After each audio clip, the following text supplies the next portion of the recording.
A Mafia boss was taking his fiancée to dinner until he saw his ex pushing a stroller with twin boys on a Chicago sidewalk. Sterling Ashford adjusted his Patek Philippe watch as he guided his midnight black Rolls-Royce Phantom through downtown Chicago. The late afternoon sun laid down golden streaks across the leather interior, lingering there, warming the seams and edges. And in that softened light, it revealed the woman beside him, Priscilla Whitmore, 29, with platinum blonde hair swept into an elegant chignon, designer sunglasses resting on her aristocratic nose. She was everything a man in his position should want: beautiful, connected, uncomplicated by emotions. Priscilla said that her father had invited 300 guests to the engagement party, and as she spoke, she checked her reflection, making sure nothing in the glass betrayed even a trace of strain. She added that all the important families would be there. Sterling's steel blue eyes stayed fixed on the road. At 37, he had learned that alliances were built on strategy, not sentiment, and the lesson had settled into him like a second spine. His relationship with Priscilla was 6 months old, not a romance, a merger, and he preferred it that way. After watching his own father die because he trusted the wrong person, Sterling had learned that feelings were liabilities. Love was a weakness. Family was a target. The traffic light turned red. Sterling stopped the car. "I appreciate how focused you are." Priscilla touched his hand. "No distractions. No complications." "In our world, distractions get people killed," he replied, the crosswalk filled with evening pedestrians. Sterling watched them absently, his mind already on the meeting after dinner. Then something made him focus. A woman pushing a double stroller through the crowd, dark brown hair in a practical ponytail, a simple coat, clearly not expensive. She moved with the careful precision of someone carrying precious cargo. Sterling's breath caught, even from a distance, even with her head down. He knew that profile. The curve of her neck, the way she walked. Iris Brennan, the woman he had pushed away 24 months ago. Iris paused as one baby began to fuss. She leaned over the stroller, humming something soft. The baby quieted immediately. Then Sterling saw them clearly. 2 boys. Twin boys with dark hair. One looked up, and even from this distance, Sterling could see it. Steel blue eyes. His eyes. Sterling. Priscilla's voice came from far away. The light's green.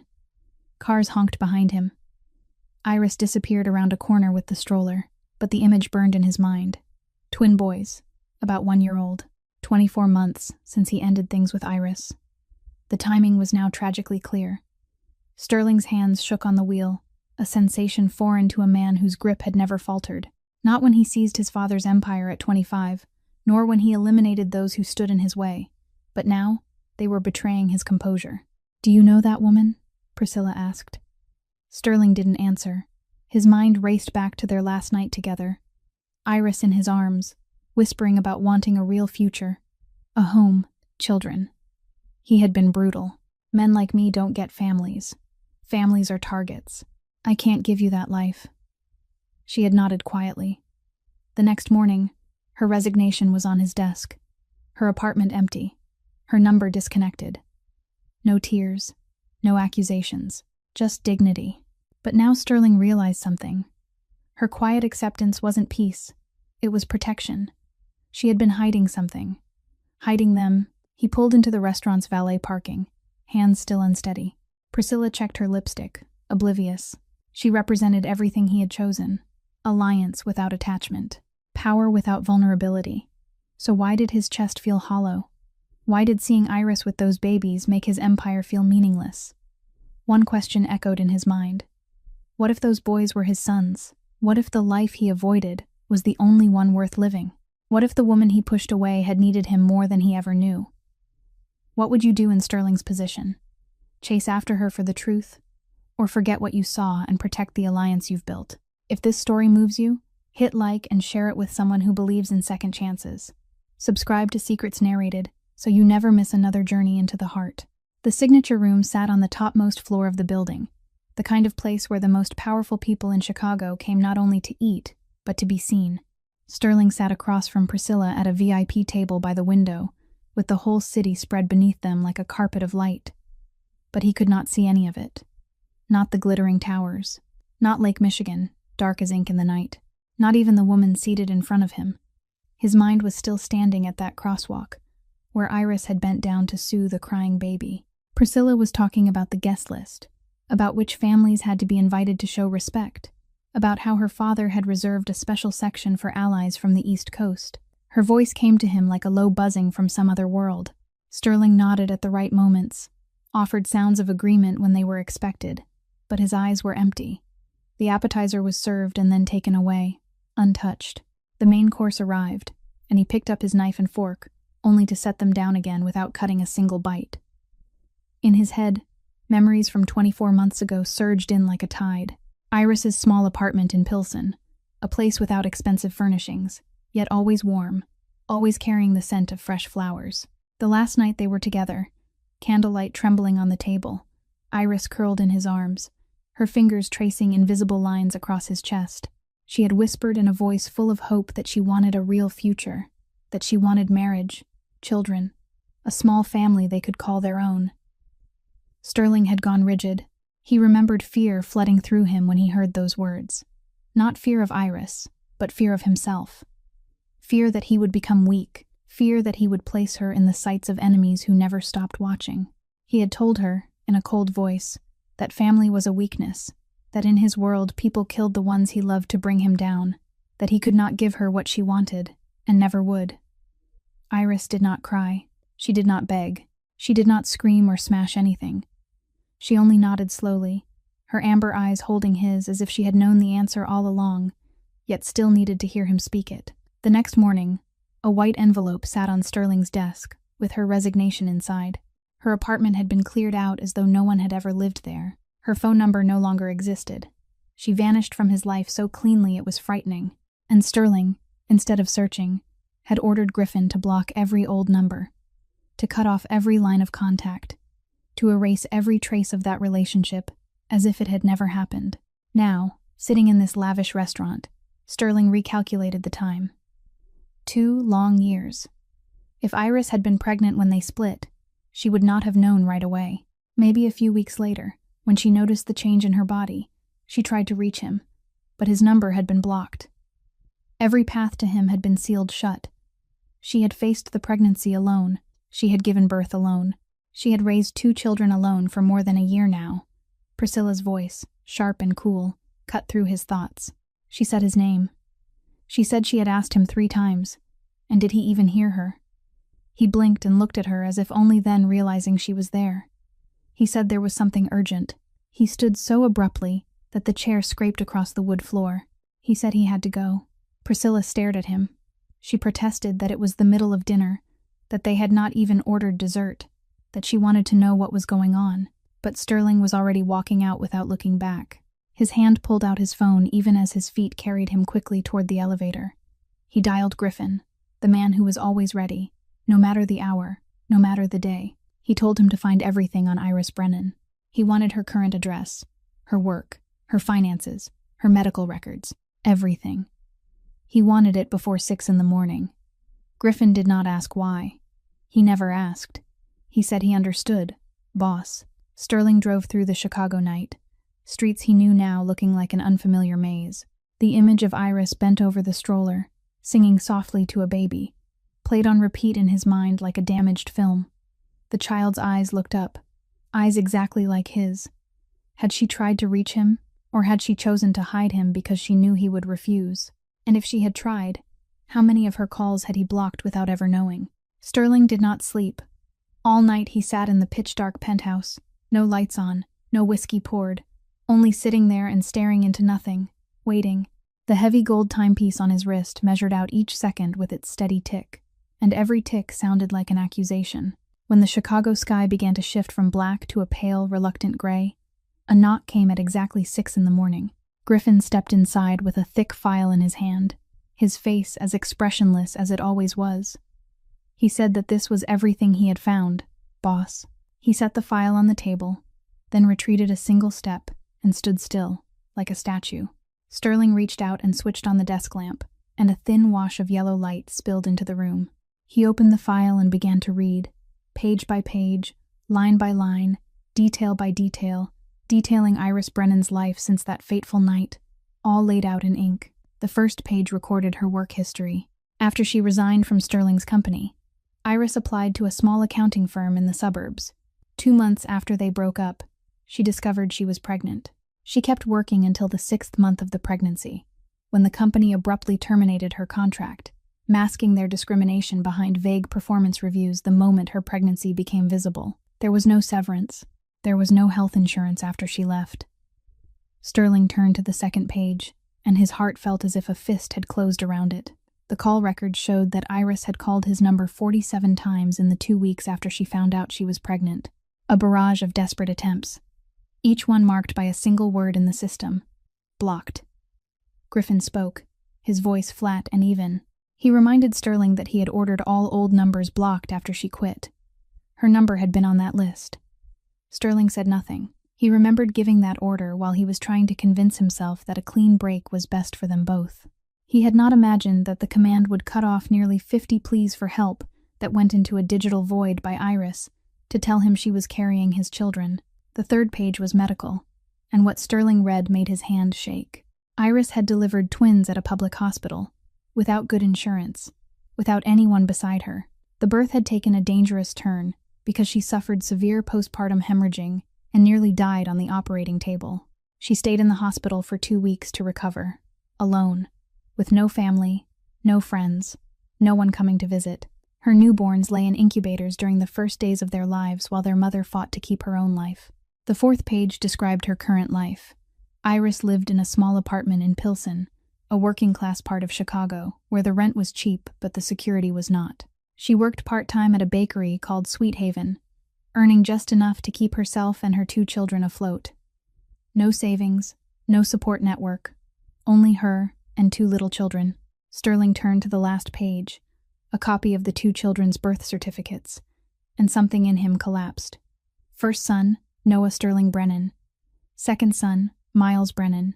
Noah Sterling. She had given his name to her firstborn son, the woman he abandoned, the woman whose calls he cut off. The woman who nearly died giving birth to his children alone in a public hospital had placed his name into the life of a child he did not even know existed. Sterling's hand stopped on that line.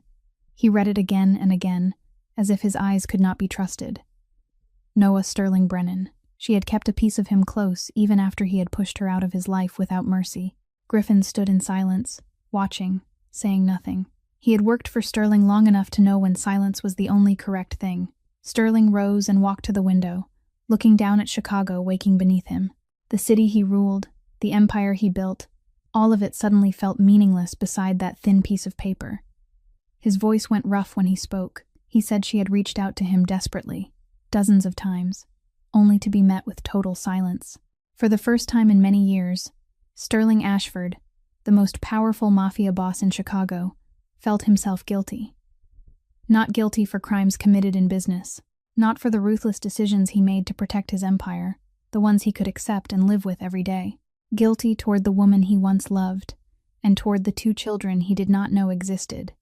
2 children who had grown up without a father, while their father lived in silk and glass, only a few miles away. He turned back to Griffin, and in his eyes there was something the bodyguard had never seen before.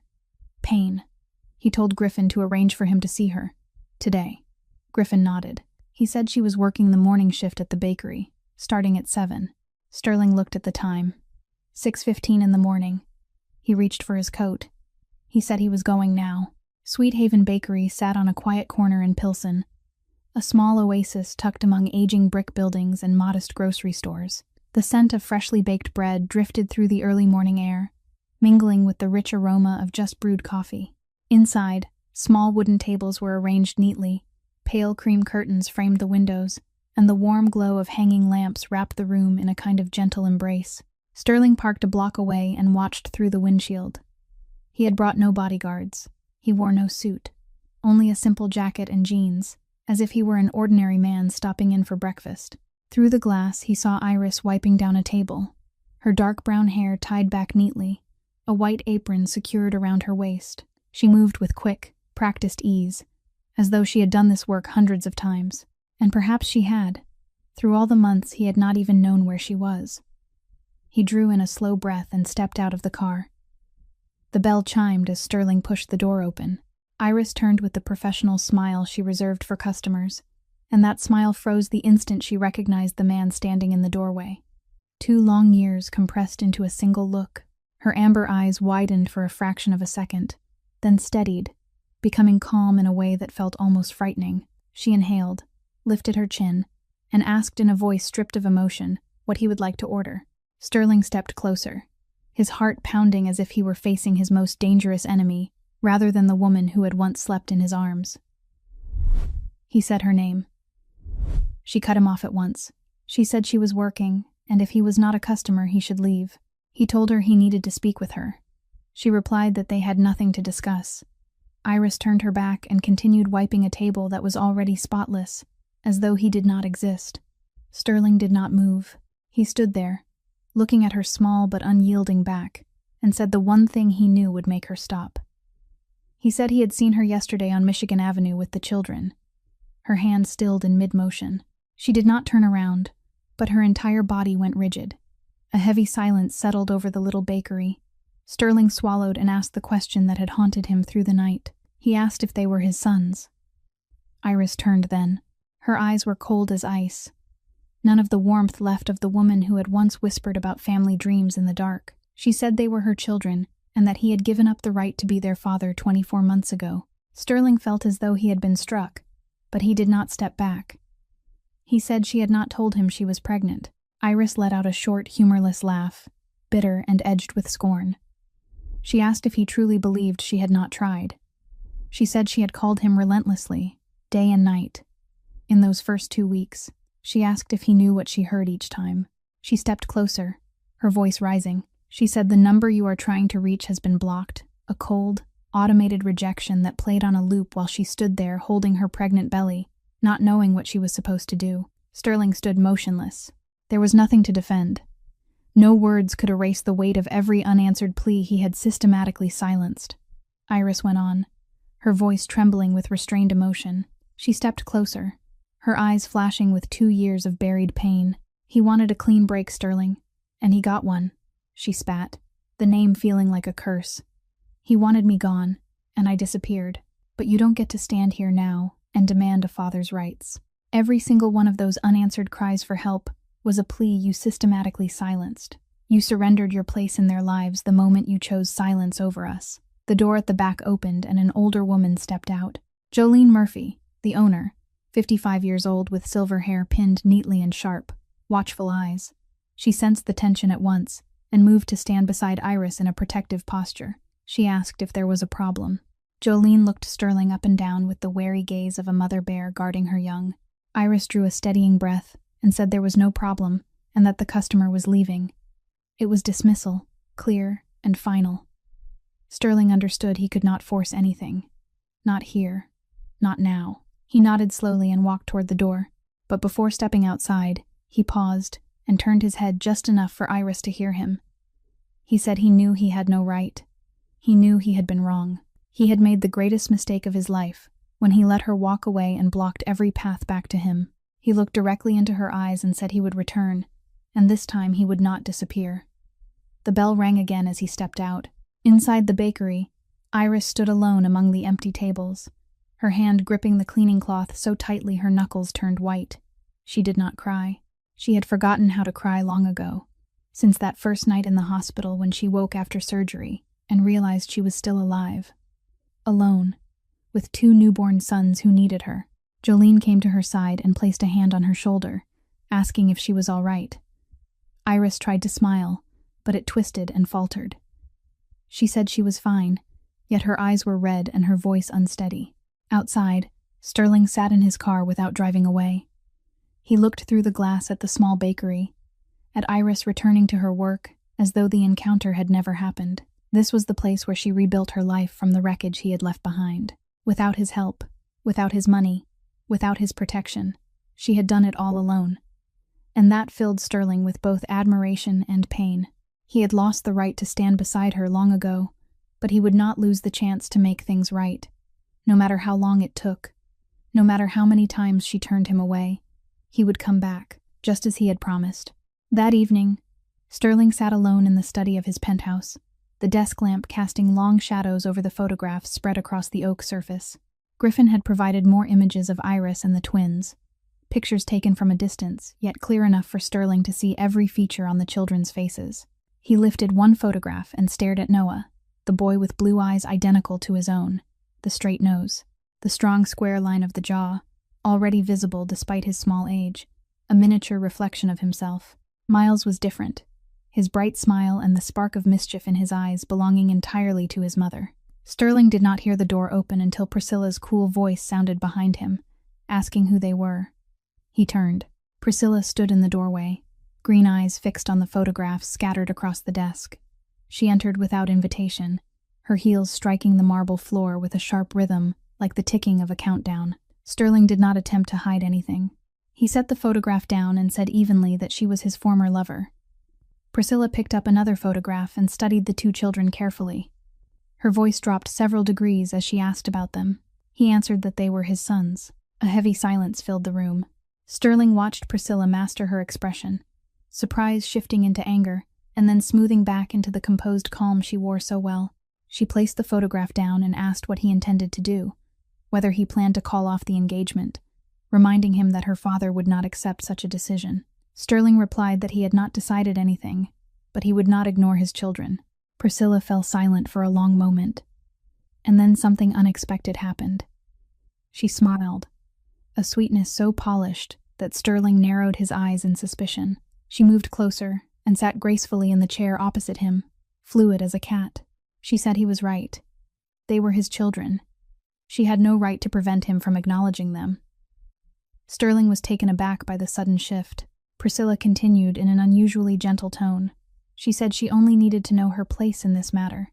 He could recognize the children and provide for them financially. They could still proceed with the wedding as planned. Many men in their world had children from previous relationships. It was hardly unusual. Sterling looked at her, unconvinced by such easy acceptance. As if reading his thoughts, Priscilla gave a soft laugh and said she was practical. This alliance mattered to both families. She would not allow something personal to disrupt something far greater. She rose and smoothed her dress. She said she was leaving and that he should think it over. They would speak again soon. Priscilla exited the penthouse with the same elegance with which she had entered. But the moment the elevator doors closed, and she stood alone in the cold metallic space, the smile vanished. Her face hardened to stone. Her green eyes flashed with calculation. She took out her phone and dialed a familiar number. She addressed Chester in a voice as cold as ice, and ordered him to find out everything about Iris Brennan. Weaknesses, work, relatives, everything. She wanted to know how to break her. Over the next 2 weeks, Iris had no idea that her life was being manipulated by an unseen hand. It began with a man in a gray suit appearing at Sweet Haven Bakery, introducing himself as a food safety inspector. He walked through the shop making notes with a displeased expression, and eventually produced a long list of violations that needed immediate correction if the bakery wished to avoid closure. Jolene's face drained of color as she read the list.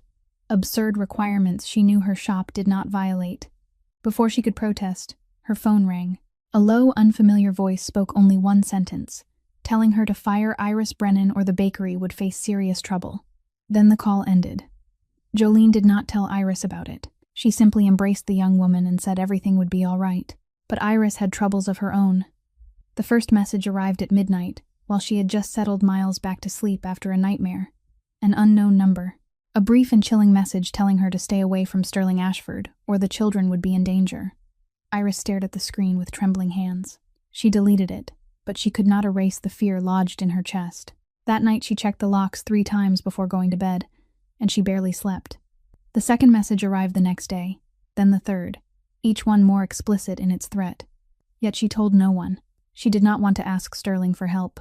She did not want to give him a reason to step into the life she had fought to rebuild on her own. And then Priscilla appeared. She happened to encounter Iris at the supermarket near her apartment, where Iris was buying formula for the boys.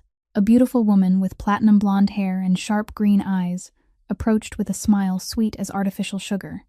She asked if Iris was indeed Iris, then introduced herself as Priscilla, Sterling's fiancée. Iris stood frozen, her fingers tightening around the box of formula. Priscilla continued in a tone of feigned friendliness. She said she knew about Iris and the children. She insisted she had no issue with them. Sterling could provide financial support for his sons. That was his responsibility. But Iris should not expect anything more. She tilted her head, the smile never wavering, and reminded her that Sterling would marry her in 3 months as planned. She asked if Iris understood. Iris said nothing. She simply stood there, watching Priscilla turn and walk away, the click of her heels against the supermarket floor echoing like a mocking laugh. That night, Iris returned to her small apartment, locked the door carefully, and gathered both Noah and Miles into her arms in the darkness. She sat on the bed holding her sons as though they were her only lifeline in a black sea. And for the first time since giving birth, she cried. Not for Sterling, not for the threatening messages, not for the hardships of her life, but because in a moment of weakness at the bakery that morning, when Sterling said he would come back, she had begun to believe him. She had begun to hope that perhaps things might be different. Now she understood. In their eyes, she was merely a problem to be handled, a small obstacle on the path to a powerful alliance among the wealthy. Tears fell into Noah's soft hair as she whispered that she was sorry for bringing her children into this.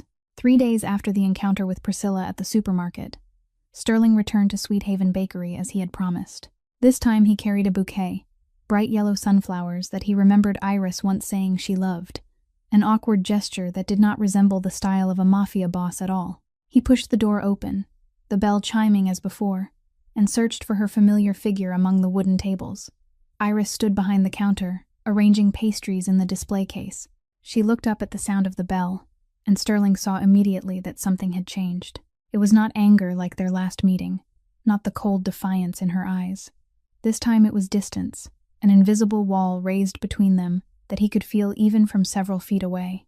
She looked at him for a second, then quickly looked away, as if unwilling to let their eyes meet for too long. He stepped toward the counter and placed the sunflowers down, telling her he had brought flowers and reminding her that she once said she liked sunflowers. Iris did not look at them. She continued arranging pastries, her hands trembling slightly, her voice steady and stripped of feeling as she said he should keep his distance. Sterling froze. This was not the reaction he expected. He could face anger, but this indifference unsettled him. He asked what had happened. He said he understood her anger before, that she had every right to it, but today she was different. She cut him off and said nothing had happened. She had simply reconsidered. He began to remind her that she had said he could come back. She interrupted again and said she was wrong. This time she lifted her gaze, and her amber eyes no longer held fire. There was only exhaustion, and something buried deep that looked like fear. She told him that financial support through lawyers would be enough, and that they did not need to see each other. Sterling stepped closer, trying to catch her eyes. He asked why, at least to give him a reason. He thought they had moved past this. Iris turned her face toward the window, avoiding him. Her voice trembled slightly, as she said she now understood her place. Her place. The phrase rang in Sterling's mind like an alarm. That was not Iris's language. That was not how she spoke. This was the woman who had bluntly told him he had no right to be a father, who had counted every blocked call and thrown the number in his face. She was not someone who spoke of her place with quiet resignation. He looked more closely and saw what he had missed. The dark circles beneath her eyes were deeper. Her shoulders were tight, as though bracing for a blow. She kept glancing toward the window as if expecting danger. She was not angry. She was afraid. Someone had made her afraid. Sterling said nothing more. He nodded slowly, picked up the bouquet, and walked out of the bakery. But instead of driving away, he sat in the Rolls-Royce parked a short distance off and pulled out his phone to call Griffin. His voice hardened as he told him he needed something checked. He wanted to know if anyone had approached Iris in the past week. Every meeting, every call, every unfamiliar face near her. Anything unusual. Griffin replied that he would need a few hours. Sterling gave him 3. 3 hours later, Griffin stood in the penthouse with a laptop and a grave expression. He opened files that Sterling did not want to hear but had to. Security footage from the supermarket near her apartment showed that 2 days earlier Priscilla Whitmore had approached Iris. They spoke for about 20 minutes. Griffin moved to the next image. Threatening messages had come from a disposable phone number traced back to a registration under Chester Vance. Sterling repeated the name in a low, dangerous tone. Chester Vance was one of Priscilla's men. Griffin confirmed it. There was more. The health inspector who visited the bakery the previous week did not exist in any city health department records. No inspector had been assigned to Sweet Haven in the past month. The man was an imposter. Sterling stood motionless, absorbing each piece. Priscilla met Iris. Chester sent threats. A fake inspector tried to intimidate the bakery. The pieces aligned into a picture so clear it was cruel. His fiancée was attempting to crush the woman raising his children. The silence that followed stretched long. There was no shouting, no explosion of rage, no shattered glass. Only a cold stillness that Griffin knew was far more frightening than fury. It was the silence before a storm, the silence of a kingpin planning his move.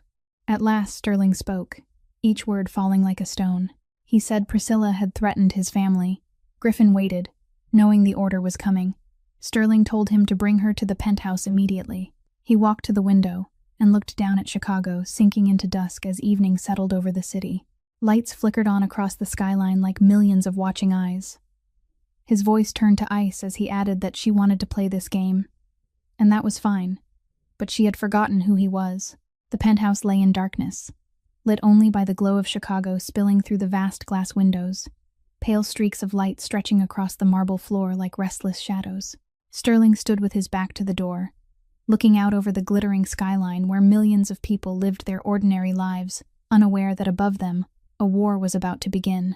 The sound of the elevator opening broke the stillness, followed by the measured strike of high heels against stone. Priscilla entered with the confidence of someone accustomed to being summoned at any hour.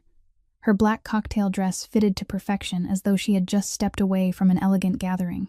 She remarked that he had called her in the middle of the night and asked what could possibly be so important. Sterling did not turn. His voice was even and cold as he asked what she had done to Iris Brennan. A brief silence passed before Priscilla answered in a tone sweet enough to taste artificial. She claimed she had merely spoken with Iris, woman to woman, to clarify matters, and asked what could possibly be wrong with that. Sterling finally faced her. He walked to the desk where Griffin's laptop still displayed the carefully arranged evidence. He lifted a stack of papers and dropped them onto the desk with a dry snap. He listed the threatening messages sent from a disposable phone registered under Chester Vance, her man. He mentioned the fake health inspector, who had no record with the city. He spoke of the call to the bakery owner demanding that Iris be fired. Then he looked directly into her eyes and asked if she wished to explain. Priscilla's face paled for a fraction of a second before she regained control. Her green eyes narrowed as she countered by asking if he was spying on her. Sterling answered without hesitation that he was protecting his family. Priscilla laughed, a sharp sound like shattering glass. She repeated the word family with open scorn and asked if he truly called a small-town accountant and 2 children from nowhere his family. She stepped closer, the sweet mask gone, revealing anger and contempt beneath. She demanded to know who he thought he was, whether he believed he could break the engagement without consequences. She reminded him that her father had planned this alliance for 5 years. 5 years she had waited. 5 years she had played the perfect fiancé, and now he would throw it all away for that woman. Sterling closed the distance between them, until only a few steps remained. His voice lowered, dangerous as the growl of a predator before it strikes. He told her to listen carefully. If she or anyone else touched Iris or his children, he would forget whose daughter she was. Any other woman might have trembled before that icy gaze, before the threat carried in the voice of the most powerful Mafia boss in Chicago. But Priscilla was not just any woman. She had been raised in this world, born into its shadows and hardened by its schemes. She smiled faintly without fear and asked if he was threatening her, reminding him of who her father was. She tilted her head with open challenge and spoke of Reginald Whitmore, who controlled the entire East Coast and maintained alliances even Sterling treated with caution. If he wished to end the engagement, she said, so be it. But he should understand that he had just declared war on the Whitmore family. Sterling did not move at the threat. If that was necessary, he replied. Priscilla turned toward the elevator, but paused at the threshold. She glanced back, her smile cold enough to chill the air, and told him he would regret this. The girl and the 2 children would not be safe. She added that it was not a threat, only the truth. The elevator doors closed behind her. Inside the polished metal cabin, Priscilla took out her phone and dialed her father. Her voice was calm and businesslike as she informed him that Sterling Ashford had refused the engagement, choosing that woman and her 2 children over an alliance with them. She paused to listen to the anger on the other end, then continued. She had found his weakness, the 2 children and their mother. He would do anything to protect them. A cruel smile formed on her lips as she concluded that this was exactly what they could use. Back in the penthouse, Sterling stood alone in the dark, looking out over the city he had spent his life conquering. He knew the storm was coming. Reginald Whitmore was no easy enemy. He had money, power, and deep entanglements throughout the underworld. This war would not be simple. But this time it was different from every battle before. This time, he was not merely protecting an empire, not defending territory or influence. This time he was protecting his family, the ones he had not known he needed until he nearly lost them forever. Sterling took out his phone and called Griffin. He ordered increased security for Iris and the boys, around the clock. No one allowed near them without his permission. He paused, watching the Chicago lights flicker in the night, then told Griffin to prepare for war. The next morning, Sterling stood outside the door of Iris's small apartment in Pilsen. Alone, without bodyguards, without a luxury car. He had taken a taxi, trying to look as ordinary as possible, even though his heart pounded like a war drum inside his chest. He knocked and waited, unsure whether she would open the door after everything that had happened. Soft footsteps sounded within. Then the door opened a few inches. Iris stood there, surprise and caution in her eyes, her hair still slightly damp from a shower, wearing an old t-shirt and simple jeans. Behind her, in the small living room, Noah and Miles sat on a rug playing with brightly colored wooden blocks. "I need to talk to you," Sterling said before she could send him away. "The truth. All of it. No more hiding." Iris studied him for a long moment, weighing her choice. Then she sighed, stepped aside, and allowed him in. The apartment was smaller than Sterling had imagined, yet clean and warm, with simple framed pictures on the walls and pale yellow curtains softening the light. The furniture was worn but neatly arranged, and everywhere were signs of two small children, from a folded stroller in the corner to toys scattered across the floor. Sterling sat down on an old sofa across from Iris. He did not look at her at first, but stared at his own hands that had done many things he was not proud of. "What you think you know about me," he began in a low voice. "Successful businessman, chief executive of an energy company. That is only the surface. The company is a front." Iris sat opposite him, silent, waiting, not interrupting. Sterling drew in a deep breath and continued. "I run the Chicago underworld. The men who call me boss are not corporate employees. They are," he paused, searching for a word that would not poison the air further. "You understand?" He finally lifted his gaze, prepared to see fear or disgust in her eyes. But Iris did not look shocked. She nodded slowly, her expression strangely calm. "I have suspected for a long time," she said evenly. "No one has that many bodyguards just for business. No one holds meetings at 2 a.m. No one has that look in his eyes when he talks about competitors." Sterling stared at her in surprise. She continued, "I am not foolish, Sterling. I chose not to ask. Because at the time," her voice softened, "I thought I loved you." The words struck him like a blade twisting in his chest. She had known, or at least suspected, and she stayed. She loved him knowing he was not a good man, and he had pushed her away. "Priscilla," Sterling went on, pulling himself from the ache rising inside. "My fiancée, she is the one who threatened you. The messages, the fake inspector, all of it was arranged by her." "I know," Iris replied without surprise. "She introduced herself to me at the supermarket." Sterling's jaw tightened. She will not stop. Her father, Reginald Whitmore, is far more dangerous. He controls the entire East Coast and has ties to the most powerful families in this world. "I ended the engagement last night." He held her gaze. "They consider it a declaration of war." Iris was quiet for a moment, then turned to look at Noah and Miles, playing on the rug, unaware of the adult conversation unfolding. Noah was trying to stack the blocks into a tower while Miles kept knocking them down, laughing with delight. "Are the boys in danger?" she asked softly, her voice trembling. "I will not allow that to happen," Sterling answered firmly. "But you need to know the truth so you can decide." "Decide what?" "I want to protect you and the boys," he said, "but I will not force myself into your life. If you want me to disappear, to keep complete distance, I will respect that. Just allow me to arrange protection from afar. You will not see them, but they will be there to keep the children safe." Iris looked at him for a long time, her amber eyes searching his icy blue ones, as though looking for something real beneath them. Then she spoke slowly and clearly. "You said you would come back. You said you would prove it, with actions, not words." Sterling nodded. "I will. Then prove it," she said with quiet resolve. "Not with money, not with bodyguards, not with power or things you can buy. Prove it by being present. Every day, like an ordinary father. She glanced toward the boys. Noah does not know what a father is. Miles does not know what it feels like to be held by his father. If you want to be their father, start with the smallest things, not grand promises. Sterling turned his eyes toward his sons, truly seeing them from close for the first time. Noah looked up, perhaps sensing the weight of that gaze. The child's blue eyes met the blue eyes of the unfamiliar man, and in that brief moment, something shifted deep within Sterling's chest. This was his son, his blood, and he had missed the first 13 months of their lives.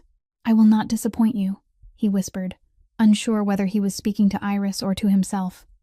"Not you. Not them." That weekend, Sterling sat on a weathered park bench in a small park in Pilsen, arriving 30 minutes before the agreed time. He did not drive the Rolls-Royce Phantom. He took a taxi. He did not wear a tailored suit or an expensive shirt. Only a simple button-down and jeans, like any other father bringing his children to the park on a day off.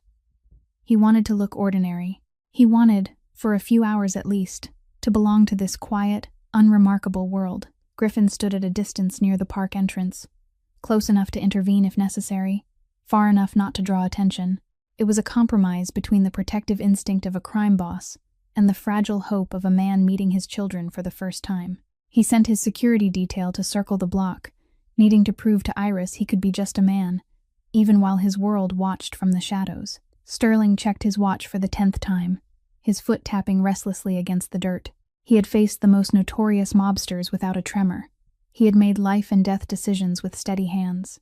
Yet now he felt like a nervous teenager waiting for a first date. Then he saw them. Iris pushed the double stroller into the park, her brown hair lifting gently in the breeze, caution still written across her face. Inside, Noah and Miles sat side by side, round eyes wide with curiosity as they took in the world. Sterling rose to his feet, his heart quickening. Iris stopped a few steps away, as though marking an invisible boundary. She looked down at the boys and spoke softly, telling them that this was Sterling and that he was a friend of their mother. A friend of their mother. Sterling understood she was not ready to call him father in front of them, and he accepted it. He had to accept whatever she allowed. He knelt slowly, lowering himself to the level of the stroller to truly see his sons up close for the first time. Miles, the more outgoing one, immediately broke into a wide grin at the sight of a new face, reaching toward him as though eager to touch this stranger. Noah was different. The boy studied Sterling with blue eyes identical to his own. No smile, no fear, only a seriousness that seemed almost too deliberate for a 13-month-old child. Sterling had never felt so carefully assessed, not by rivals across a boardroom table, not by enemies in dark alleys, but by a child who could not yet speak, trying to decide who this man was.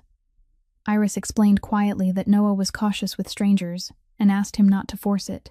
Sterling nodded and extended his hand slowly, not toward Noah, but toward Miles. The little boy immediately grabbed his finger and laughed, as though he had discovered a new toy. The afternoon moved slowly and awkwardly. Sterling pushed the stroller along the path while Iris walked beside him at a measured distance. Miles babbled endlessly, pointing at everything from birds in the trees to another child's bright balloon, as though introducing the entire world to this newly arrived man. Noah remained silent, his eyes tracking Sterling's every movement. Sterling tried his best. He fed them snacks and spilled crumbs everywhere because he did not know how to tilt the container properly. He played peekaboo, and Miles erupted in delighted laughter while Noah continued to watch him with mild skepticism. He attempted to read them a small book about animals, but his voice sounded stiff, more suited to a financial report than to the roar of a lion or the trumpet of an elephant. Iris observed quietly, and Sterling noticed the faint curve at the corner of her mouth. Perhaps she found it almost amusing to see a powerful Mafia boss struggle with a box of crackers and a picture book. Late in the afternoon, when the sun tilted west and the air grew cooler, they settled onto a bench before leaving. Sterling felt more exhausted than after any tense meeting, yet he did not want the time to end. He did not want to walk away from them. Then it happened. Somehow, Noah climbed out of the stroller and slowly made his way toward Sterling on small hands and knees. Iris instinctively moved to intervene but stopped, watching with curiosity. Noah halted directly in front of Sterling and looked up at the man seated on the bench. Blue eyes met blue eyes, serious and searching. Then the child reached up, tiny fingers brushing Sterling's cheek, as if confirming he was real. Da, Noah said in a clear, bright voice. Sterling froze. Iris gasped softly, explaining that Noah had never said that to a stranger, that he had not even said it to Jolene, that it was the first word he had spoken to anyone besides her. Something tightened painfully in Sterling's chest. Heat burned behind his eyes, a sensation he had not felt in decades. The son he had not known existed, the son who had lived 13 months without a father, had just given him the most sacred name. Instinctively, Sterling bent down and lifted Noah into his arms, awkward and uncertain because he had never held a child before. He feared holding too tightly and hurting him, feared holding too loosely and letting him fall. Noah did not resist. The boy rested his head against Sterling's shoulder as though that place had always belonged to him. Miles, not to be outdone, raised his arms and made impatient sounds demanding the same. Sterling looked at Iris for guidance, and she nodded.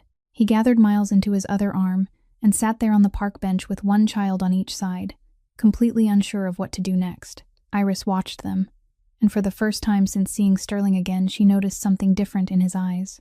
Not the cold calculation of a crime boss, not the composure of a powerful man, but fear. Fear of doing it wrong. Fear of losing them. Fear of not being enough for the two small lives resting in his arms. It was something she had never seen in Sterling Ashford.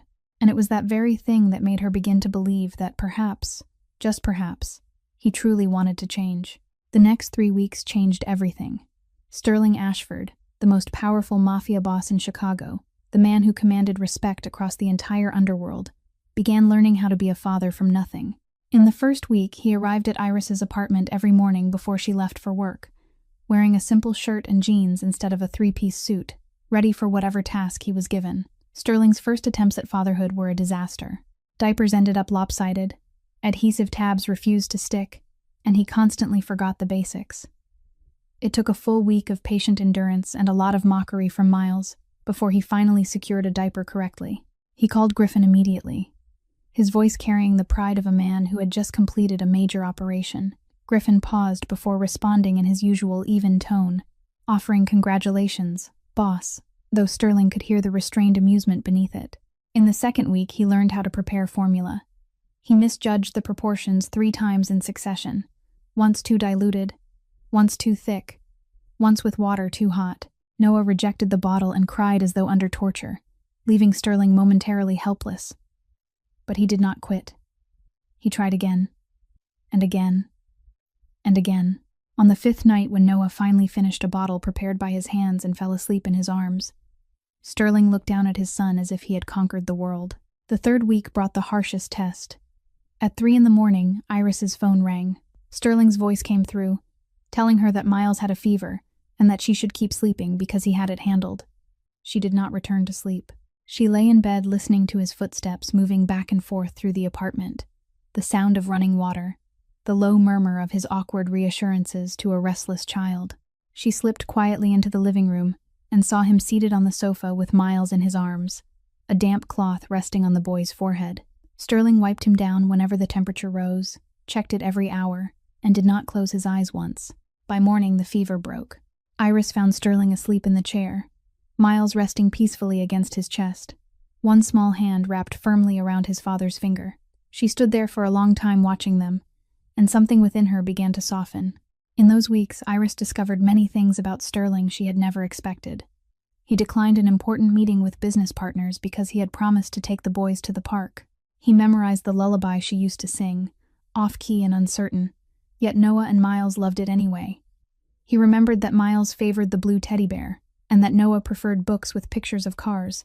He stopped wearing expensive suits when he visited, choosing clothes that could easily be washed because he knew they would be covered in milk, drool, and crumbs. One night after the boys were asleep, Iris and Sterling sat together in the small living room. The light was dim, the apartment quiet except for the steady breathing of Noah and Miles drifting from the bedroom. Iris looked at him and said he was different from the man she once believed him to be. Sterling did not meet her gaze but studied his hands, hands that had recently learned to hold a child, to change a diaper, to mix formula. He said he was still the same man. Only now there was an added part. She asked what part. He was silent for a moment, before answering that it was the part that wanted to be worthy of them, worthy of her. The silence that followed was not heavy but understanding. Iris said softly that she was beginning to believe he had changed. Sterling shook his head slowly. He said he had not changed. He had finally become the man he should have been from the beginning, if he had not been so afraid 24 months earlier, if he had not pushed her away. Iris watched him for a long time, her amber eyes reflecting the dim light. Then she did something that stole his breath. She reached out first and placed her small hand over his. She did not speak. She simply touched him. It was the first time she had touched him since they reunited. Sterling did not move, scarcely dared to breathe, afraid any motion would break the fragile moment. Outside the window, Chicago remained lit and restless as always, but inside the small apartment in Pilsen, amid the scent of formula and the soft breathing of 2 sleeping children, something had begun to mend. The old wounds were not fully healed, yet at least they had stopped bleeding. 2 weeks after the night Iris reached for Sterling's hand, the darkness they had tried to outrun finally arrived. Sterling was seated in the conference room of his penthouse across from Pierce and several trusted associates. The news was not good. Reginald Whitmore had begun to move. A warehouse at the port had been set on fire. 2 longtime partners had abruptly severed ties. Rumors spread that Whitmore was reaching out to other families in an effort to isolate Sterling completely. The war had begun before Sterling had finished preparing for it. Meanwhile, in the small apartment in Pilsen, Iris had just laid Noah and Miles into their cribs after singing them to sleep. The clock read 9 in the evening. The night felt quiet, ordinary. Griffin stood watch outside the building as usual, his car parked at the corner with a clear view of both the main entrance and the back door. He noticed the unfamiliar vehicle the moment it pulled into the alley. A black SUV without license plates, idling too long, no one getting out. He lifted his phone, ready to call Sterling, when 3 men stepped from the vehicle and moved directly toward Iris's building. He pressed call while already running from his car toward the entrance, telling his boss that 3 men were approaching the apartment and that he was going in. Inside, Iris was picking up toys when she heard footsteps in the hallway. Not the casual shuffle of neighbors returning late. Several sets of steps. Quick, intentional. The instinct of a single mother living in an unsafe neighborhood told her something was terribly wrong. She did not think. She acted. She ran to the bedroom, lifted both Noah and Miles, even though they were fast asleep, hurried into the bathroom, locked the door, and slid down against the far wall with both children pressed tightly against her chest. The front door burst open with a crack like thunder splitting the night. Wood splintered, hinges tore free. Heavy footsteps searched the apartment. Objects were knocked over, cabinet doors thrown open. Low male voices issued commands to one another. Noah woke, eyes wide in the darkness, his mouth opening to cry. Iris placed her hand gently over his lips and whispered as steadily as she could for him to be quiet for her. Noah stared at her as though he understood the seriousness in her eyes and fell silent. Miles continued sleeping, unaware of the chaos beyond his blanket. The footsteps drew closer to the bathroom. Iris held her sons tighter, her heart pounding so violently she thought it might break free from her chest. She prayed for anything, anyone, as long as her children would be safe. Then the sounds outside the bathroom erupted, fists striking, bodies slamming into walls. A muffled groan, swift, efficient, not prolonged. Then silence, a silence more terrifying than the noise before it. A knock sounded on the bathroom door. Griffin's voice came through, telling her it was safe and asking her to open the door. She did not unlock it immediately. She had learned not to trust easily. She waited. Griffin understood. He spoke the password Sterling had given her earlier, a meaningless phrase known only to 3 people. He had insisted she memorize a safety password, just in case, even as she tried to push him away. Only then did she stand on shaking legs and unlock the door. 15 minutes later, Sterling stormed into the apartment like a hurricane. He saw the shattered front door, the overturned furniture, and his heart seemed to stop for a single breath before his legs carried him to the bathroom. Iris sat in the corner, still holding both children, trembling uncontrollably. When she looked up and saw him, every wall she had built collapsed at once. Sterling dropped to his knees and gathered all 3 into his arms. He said nothing. He simply held them as though they might disappear if he let go. Iris felt him trembling, not from cold but from fear. The hands that had never shaken while making ruthless decisions now shook as they wrapped around her and the boys. She lifted her eyes and saw his were wet, the icy blue no longer cold, but red and shining with tears. For the first time in her life, she saw Sterling Ashford truly afraid. He apologized in a voice rough with strain, saying it was his fault, that his world had touched her and the children, that he was sorry. Iris did not accuse him. She did not scream or push him away. She only asked if the boys were all right. Sterling checked Noah and Miles carefully and gently, then asked if she was hurt. She nodded that she was fine, and then she began to cry. It was the first time she had cried in front of him, the tears she had held back for so long finally breaking free. Sterling held her tighter and let her weep into his shoulder, knowing no words would ever be enough. When she calmed, he told her she needed to leave this place and come live with him. The mansion had stronger security and guards around the clock. It was no longer safe here. Normally, Iris would have refused. She would have insisted she did not need his protection, that she could manage on her own. But tonight, after sitting in a bathroom clutching her children while strangers tore through her home, she understood that pride would not shield Noah and Miles. She agreed. Sterling looked at her in surprise at how quickly she answered. She told him she was not agreeing for him but for the boys. If being with him meant greater safety for Noah and Miles, she would go. That night, Griffin and the security team escorted Iris and the children to the mansion in the Gold Coast. In the car, Miles slept in Iris's arms, while Noah rested against Sterling. Midway through the ride, Noah opened his eyes, looked up at his father with clear blue trust, then closed them again as if completely at peace, as if the child were saying he believed in him. Sterling looked down at his son and whispered too softly for anyone to hear that he would protect them at any cost. Sterling's mansion in the Gold Coast overwhelmed Iris from the moment she stepped through the towering iron gates. A marble staircase curved upward to the second floor. Ceilings soared high above with crystal chandeliers scattering light like fragments of stars, and every room was larger than the small apartment where she had lived for more than a year. Sterling led her to a bedroom on the second floor, near his own yet set at a respectful distance. The room held wide windows overlooking the garden, a king-size bed dressed in white linen, and a double crib already placed in the corner for Noah and Miles. He told her gently that this was her home now, and that she could change anything she wished. Iris looked around and realized the room had been prepared with care. From the framed artwork to the rocking chair by the window meant for late-night lullabies. This was not something arranged in a few frantic hours after an attack. Sterling had done this earlier, perhaps from the moment he learned his sons existed. The boys adapted to the new house faster than their mother did. Miles toddled through the halls on unsteady legs, exploring every cabinet, every drawer, every door. He discovered the playroom Sterling had arranged in advance, and shouted with delight at the sight of new toys, bright picture books, and a soft rug covering the floor. Noah was different. The quieter child seemed drawn to the garden behind the mansion, where tall old trees stood watch, and rose bushes lined the path. He could stand for long stretches, simply observing the leaves shifting in the wind, his eyes serious as if contemplating something far beyond his years. The day after they moved in, Pierce came to visit. Sterling's 62-year-old uncle and most trusted advisor stepped into the living room with undisguised curiosity. When he saw Noah and Miles, he stopped, his eyes growing moist. He murmured in wonder that they looked so much like Sterling as a boy, especially the quieter one. He pointed toward Noah, who regarded him with that familiar caution. Pierce then turned to Iris, who stood nearby, still unsure of her place in this grand house. He offered her a warm smile and told her she was the first person who had ever made Sterling afraid in a good way, and that his nephew needed someone like her. The most surprising transformation came from Griffin. The cold and reserved bodyguard somehow became Uncle Griffin in the boys' world. Miles adored climbing onto him, tugging at his ear, and laughing while Griffin stood as still as a statue, expression unchanged yet never pushing the child away.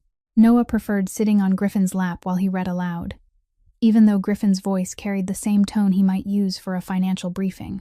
Once, Iris paused in the kitchen doorway and found Griffin feeding the boys. His face remained stern, but his hands moved with unexpected gentleness as he lifted a spoon toward Miles and wiped porridge from Noah's cheek. She watched for a long time and understood for the first time why Sterling trusted this man with his life. About 2 weeks after moving in, Miles developed another fever. It seemed to happen often with the lively child whose small body was still building strength. Sterling and Iris took turns through the night, one watching while the other slept briefly.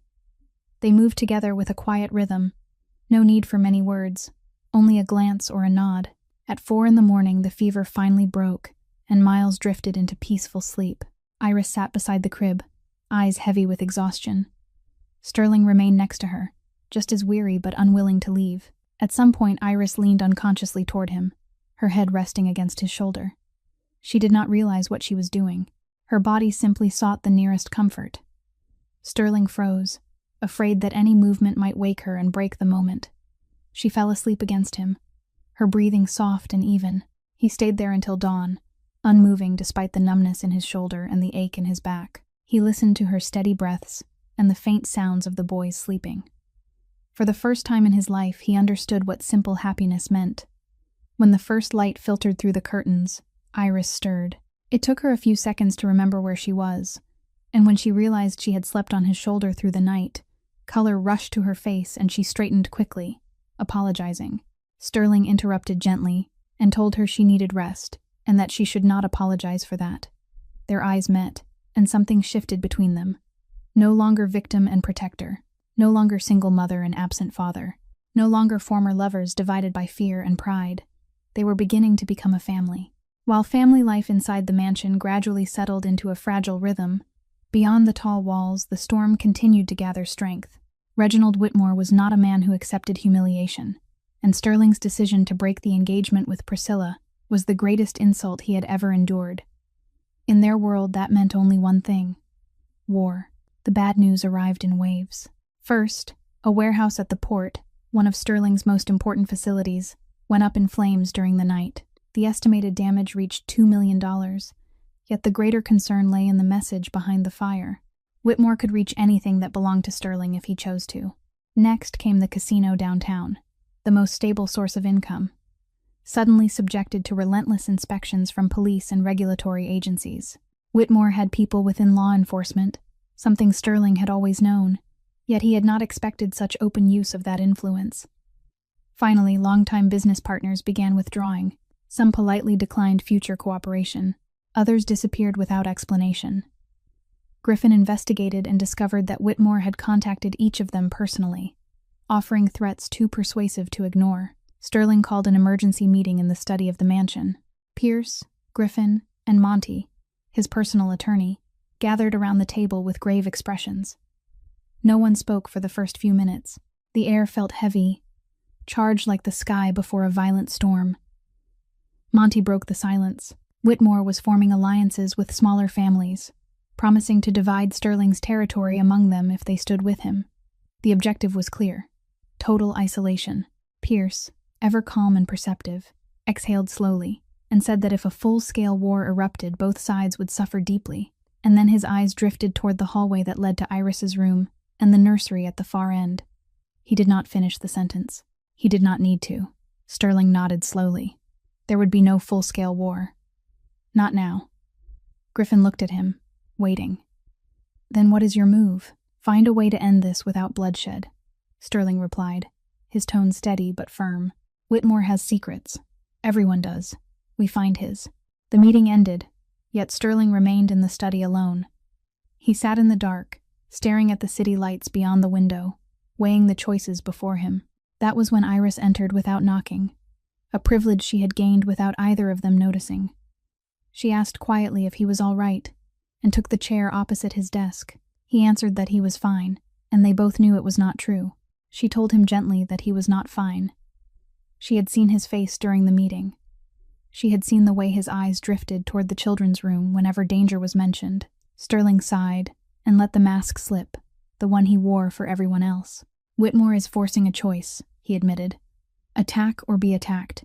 That is how this world works. Iris sat in silence for a moment before asking what he intended to do. He confessed that he did not know. In the past, he would have struck first without hesitation. That was how he built everything he owned. And now, he looked toward the door behind which Noah and Miles slept. Now I have something to lose, something worth more than any empire. Iris rose and stepped closer to him. Her voice was gentle but unwavering. You do not need to prove anything to me through violence.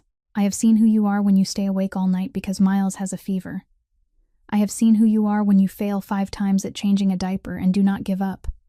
That is real strength. Sterling watched her without interrupting. She continued that a strong man is not the one who defeats the most enemies, but the one who protects what matters most. Noah and Miles need a living father, not a fallen legend. Her words pierced the darkness that had clouded his thoughts. He called Griffin back into the room and issued a new order. Find every secret Reginald Whitmore has, past and present. Every questionable transaction. Every enemy he has betrayed.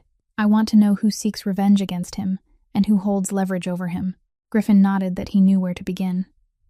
Information is a better weapon than a gun, Sterling said quietly, and it spills less blood. Griffin left with his assignment. Sterling stood at the window again, looking over Chicago stretched beneath him in glittering lights. Iris joined him without speaking. She did not need to speak. Her presence was enough. They stood together, gazing at a city of brilliance and shadow, aware that the battle ahead had not yet ended, but this time Sterling would not face it alone. One way or another, the war was moving toward its conclusion. 3 days after his conversation with Iris, Griffin returned to the mansion, carrying a thick file in his hands. He entered Sterling's study and placed the stack of papers on the desk with an expression Sterling had never seen on his loyal guard, something caught between tension and hesitation. Griffin said he had found what Sterling needed, and something he had not expected. Griffin had been quietly digging into Whitmore's past for years, but only now did the final piece of the puzzle fall into place. Sterling opened the file and began to read.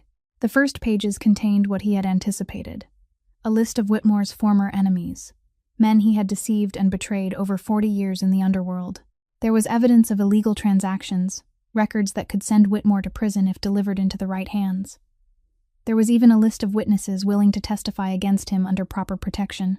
All of it was useful, yet none of it felt decisive enough to end this war once and for all. Griffin continued as Sterling turned to the final pages and said there was more. Something connected to his father. Sterling froze, his hand suspended over the paper. Griffin drew a steady breath before speaking again. 12 years ago, your father was betrayed and killed. You always believed it was a minor rival seeking territory. But I found a witness who was there that night and is still alive. Griffin paused as though weighing the burden of the next words. The man behind it was Reginald Whitmore. The room seemed to congeal around them. Sterling read the final pages, the detailed testimony, the evidence linking Whitmore to the assassination of his father a lifetime ago, a ghost that never truly stopped haunting him. His hand trembled as he turned each page, eyes tracing the lines again and again as if refusing to accept what they revealed. His father had not died because of misplaced trust as he had believed. His father died because of Whitmore, the same man who later sought to marry his daughter into Sterling's family. It was a cruel circle. Whitmore eliminated his father to clear the path for his own empire, and 12 years later intended to control the empire Sterling built through marriage to Priscilla. Had the engagement proceeded, Whitmore would have held influence over both families, and the son of the murdered man would never have known the truth. Sterling asked why he had never known this, his voice rough with restrained fury. Griffin replied that Whitmore was skilled at concealment. The witness had been afraid and silent for 12 years, but persuasion had its methods. Sterling did not ask what those methods were. He did not need to. He rose and walked to the window overlooking the garden where Noah and Miles played under a guard's watchful eye. Rage surged through him like a tidal wave. Whitmore deserved death, deserved loss, deserved to feel the emptiness Sterling had carried since he was 25. For half his life, Sterling had carried that festering ache in his soul. For 12 years he built an empire to prove himself worthy of his father's legacy, all while the man responsible thrived and plotted further control. Then Noah's laughter drifted up from the garden, bright and unburdened. A moment later he heard Iris's gentle voice reading to Miles from the next room, warm and steady. Sterling closed his eyes. If he chose revenge, the war would deepen. Whitmore had children and grandchildren and an empire prepared to fight. Blood would spill, and not only the blood of enemies. Iris would suffer. Noah and Miles would suffer. His father died because of this world. Did he want his sons to grow up beneath the same shadow of hatred and violence? A quiet knock sounded, and Pierce entered, already aware of the revelation from Griffin. He asked what Sterling intended to do with this information. Sterling turned from the window. His eyes were still cold, but the wild fury had receded. He answered with unexpected calm that he wanted a meeting arranged with Whitmore, just the two of them, on neutral ground. Pierce asked cautiously if he meant to kill him. Sterling shook his head. He said he intended to give Whitmore a choice, something his own father had never been granted. Pierce studied him for a long moment, then nodded and left to arrange the meeting. Alone again, Sterling approached his desk and picked up a framed photograph resting in the corner. His father stared back at him. The man who had taught him everything about this world, who died when Sterling was 25, leaving behind an empire and a wound no one could soothe. Sterling spoke softly to the photograph, recalling that his father once said revenge was best served cold. He whispered that he would not consume that meal. He would choose family. He would choose the future instead of the past. Noah's laughter rose from the garden once more, and this time Sterling allowed himself a small, weary, but genuine smile. The abandoned restaurant stood on the outskirts of Chicago, neutral ground claimed by no family. It had once been an elegant Italian establishment before closing several years earlier, and now only dust covered the tables. Chairs were stacked in corners, and shadows filled every hollow space. Sterling arrived 15 minutes early, alone, carrying no visible weapon. Griffin parked several blocks away, prepared to intervene if necessary, but this was a meeting between two men, and Sterling intended to honor the unspoken code of their world. He sat at a table in the center of the room where moonlight slipped through dirty windows just enough for them to see each other, and waited. Footsteps echoed from the back entrance at the exact agreed time. Reginald Whitmore entered, 60 years old, silver hair combed neatly back, hawk-like eyes sweeping the room before settling on Sterling. He had come alone as well, observing the same silent rule. Whitmore took the seat opposite him, face unreadable, gaze calculating. He asked what Sterling wanted and whether he had come to surrender. Sterling did not answer. He placed the thick file on the table and slid it across. He told Whitmore to read. Whitmore opened it with suspicion, and as he turned each page, the color drained slowly from his face. His sharp eyes moved quickly over the evidence Griffin had gathered. Lists of former enemies willing to testify, records of illegal dealings that could send him to prison, and finally the testimony tying him to the assassination of Sterling's father 12 years earlier. Sterling stated calmly that it was proof of Whitmore's betrayal and murder of his father, that witnesses were ready to speak, that every dirty transaction from the past 2 decades was documented within those pages. Whitmore closed the file, struggling to maintain composure, though his hand trembled slightly. He asked what Sterling intended to do with it. Sterling replied that it depended on him. Whitmore narrowed his eyes and questioned whether he believed he could threaten him. Sterling shook his head and said he was offering a choice, something Whitmore had never granted his father. He rose and walked slowly around the table, voice steady, each word deliberate. The first choice was to continue the war. In that case, Sterling would send the file to every family, to law enforcement, to the press. Whitmore would be isolated, betrayed by those he once allied with, and ultimately destroyed not by Sterling but by the very world he had built. Then Sterling stopped directly in front of him and described the second choice. Whitmore would withdraw. He would call Priscilla back to the East Coast. All attacks would cease, and they would never cross paths again. Whitmore's jaw tightened, anger and disbelief flashing in his eyes. He asked whether Sterling was sparing him after he had killed his father. Sterling stood unmoving and said he was not sparing him and would never forgive what had been done, but he was choosing not to seek revenge. Whitmore demanded to know why. Sterling paused before answering, and when he did, his voice carried something deeper than cold resolve. He said he had 2 sons, 13 months old, children who knew nothing of blood and hatred and death in the dark. He wanted them to remain ignorant of that world for as long as possible. His father died because of that life. He would not let his sons grow up driven by vengeance for a grandfather they never met. He would not let them become him. He told Whitmore he could call it weakness if he wished, but Sterling called it strength, stronger than both of them combined, because it required courage to stop. Silence stretched across the abandoned restaurant. Whitmore looked from the file to Sterling and back again. At last he exhaled heavily, as though carrying the weight of 12 years of secrets. He admitted Sterling resembled his father more than he had thought. His father had once given him a chance as well. Sterling nodded and reminded him that he had chosen betrayal instead. Whitmore acknowledged it was the greatest mistake of his life, not because it led to this moment, but because he had not known a single night of true peace since the blood was first spilled. He stood, appearing older and more tired than when he entered. He agreed to withdraw. Priscilla would leave Chicago. The attacks would stop.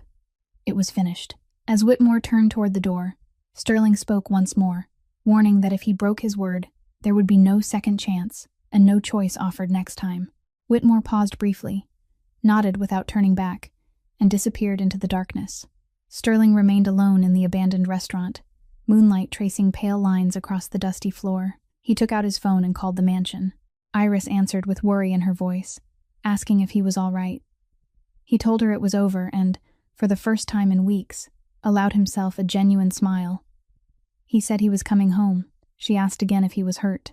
He assured her he was fine, truly fine, as he looked toward the distant shimmer of Chicago's skyline. He told her to wait for him. 3 months after the meeting with Whitmore, life had changed completely. Priscilla left Chicago at her father's command. There were no more threatening messages, no counterfeit inspectors, no shadows lingering in the night. Whitmore kept his word. All attacks ceased, and the two families existed in silence, as if they had never known one another. Sterling began shifting most of his operations toward legitimate enterprises, a slow but steady transformation. He was still Sterling Ashford, still powerful and influential, yet the darkness was gradually giving way to light. Noah and Miles were nearly 18 months old, and talking more each day. Dad became their favorite word, repeated hundreds of times, until Sterling believed he would never tire of hearing it. Noah grew less reserved, sometimes even bursting into laughter when Sterling lifted him high into the air. Miles remained as spirited as ever, running through the mansion and forcing Griffin to chase after him like a reluctant bodyguard turned babysitter. Iris opened a small bakery of her own, not in Pilsen but on a quiet street near the mansion. Sterling provided the initial investment, and she insisted on repaying it, refusing to accept it as a gift because her pride would not allow that. Jolene came to work beside her, and together the two women built a warm place filled with the scent of fresh bread and hot coffee. The Gold Coast mansion was no longer a refuge, but a home, with toys scattered across polished floors, children's laughter echoing down the hallways, and the smell of home-cooked meals drifting from the kitchen each evening. One afternoon, Sterling asked Iris to dress nicely without offering an explanation. She looked at him with suspicion, but complied, wearing the simple, pale blue dress he once told her suited her best. Jolene arrived to watch the boys, smiling mysteriously when Iris asked where they were going, and simply telling her to go, and that the children would be fine. Sterling drove her not to a fine restaurant or a grand hotel as she expected. Instead, he parked somewhere familiar, the small park in Pilsen, where they had first reunited with the boys, where Noah first called him Dad. Iris looked around in the soft glow of the park lights. She asked why they were there. Sterling took her hand and led her to the old stone bench. He told her this was where he first became a father, where Noah said Dada, and he realized he wanted to be worthy of that word. This was where everything began. They sat together on the same bench where he once held both sons in his arms, unsure what to do next. He reached into his jacket pocket and took out a small box. Not a red velvet case from an expensive jeweler, but a worn wooden box, softened by time. Inside rested a simple gold ring, old and unadorned, without a large diamond or elaborate design. Iris looked at the ring, and then at him, her eyes widening. He explained it had belonged to his mother, the only thing she left before she died of illness when he was young. His father kept it until his death, and Sterling had held on to it for 12 years without knowing what to do with it. He rose and knelt before her, eyes steady in the gentle park light. He told her she had given him what he did not know he needed: family, purpose, a reason to become better. He admitted he was not perfect, that he carried a dark past he could not erase, that he had abandoned her when she needed him most, blocked every attempt she made to reach him, left her alone to give birth and nearly die. He said he would spend the rest of his life making amends if she allowed it. He lifted the box and asked whether she would give him the chance to stand beside her for the rest of their lives. Tears slipped down Iris's cheeks, yet she was smiling, brighter than he had ever seen. She said he already knew the answer. He told her he wanted to hear her say it. She answered yes, 1,000,000 times yes. Sterling slid his mother's ring onto her finger, and it fit as though it had always belonged there. He rose and drew her up with him, and they kissed beneath the soft park lights, their first kiss since finding one another again. The kiss of two people who had walked through fire and met on the other side. When they parted, Iris laughed through her tears and said the boys would disrupt the wedding, that Miles would run everywhere, and Noah would refuse to wear proper clothes. Sterling laughed, light and free. He said he was looking forward to it. They sat back down on the bench, hands intertwined, gazing across the quiet park. Somewhere in the distance, Chicago remained loud and restless, a city alive with secrets and danger. Yet here, in this moment, there were only two people and the promise of a shared future. Sterling whispered his thanks and squeezed her hand. She tilted her head and asked what for. He answered that it was for not giving up on him, for granting him a second chance he did not deserve. 2 years after the evening of the proposal in Pilsen Park, the life of the Ashford family had changed completely. On a warm Sunday afternoon, Sterling pushed a double stroller along a gravel path in one of Chicago's great parks. Inside were the newest set of twins, 2 little girls named Fiona and Pearl, 6 months old, with hair soft as silk and amber eyes like their mother's. Ahead of him, Noah and Miles, now 4 years old, chased each other across the wide green lawn, their bright laughter carrying through the air. Iris sat on a picnic blanket beneath a large oak tree, watching her family with the most contented smile she had ever worn. Noah suddenly stopped and ran back toward Sterling, breathless from play, asking to be picked up. Miles followed immediately, unwilling to be left behind, insisting that he be lifted too. Sterling bent down and gathered them both into his arms, one child on each side, even though they weighed twice as much as they had the first time he held them in that small park years ago. He pretended to groan and asked whether they were trying to finish him off. Noah laughed and declared that his father was strong, the strongest of all. Just then, Fiona began to cry in the stroller, and as if by instinct, Pearl joined her sister in protest. Iris rose, brushing grass from her dress, and said it was feeding time, telling Sterling to set the boys down. He did, and told them to help their mother. They ran to Iris, but instead of helping, they tangled around her legs while she tried to retrieve bottles from the bag. Miles stumbled and spilled a box of cookies across the blanket, and Noah attempted to clean up by stuffing them into his mouth. Iris laughed helplessly while Sterling watched the chaos unfold. In that moment, he remembered the man he used to be. He once believed power was everything, that bank accounts and the fear of others defined a man's worth. He once believed family was a weakness, the place where enemies could strike to bring him down. He once believed love was a luxury a mafia boss could not afford, because loving someone meant giving them the power to destroy him. Now, watching Iris laugh as milk soaked into her blouse, watching Noah sit patiently beside the stroller, singing off-key to his sisters, watching Fiona and Pearl drift back to sleep in their mother's arms, he understood what had taken him nearly 40 years to learn. Family was not weakness. Family was the reason to be strong.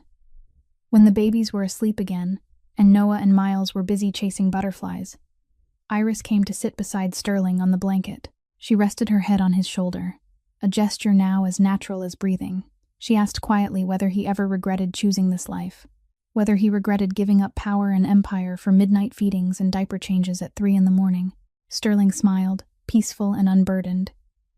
He said an empire could always be rebuilt, but a family could not. He looked around at his children playing, at Iris beside him, at the Chicago sky painted with pink and orange clouds. He told her this was his true empire.